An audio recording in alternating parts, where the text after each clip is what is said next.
Hey guys, I'm back. The ribs have cooked for another half hour in a 325-degree oven. That was after I put the barbecue sauce all over both sides. And you could see here, they are just a gorgeous, gorgeous color. Totally cooked through. The barbecue sauce is really laying and sticking onto the meat really nicely.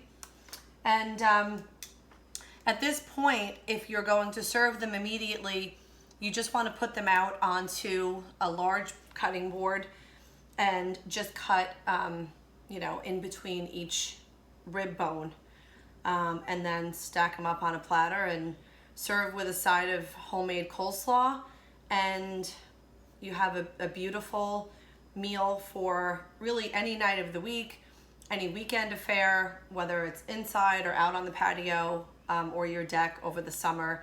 I'm actually bringing these to my sister-in-law's house because she just had a second baby and she's gonna have people in and out all weekend.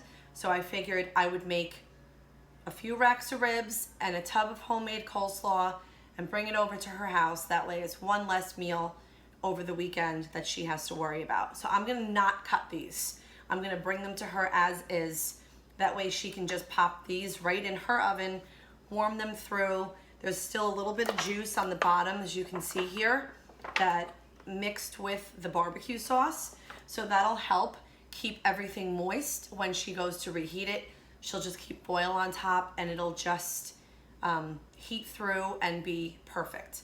So I hope you really enjoyed watching me make my barbecue ribs roasted low and slow in the oven, and we'll talk to you. Thanks.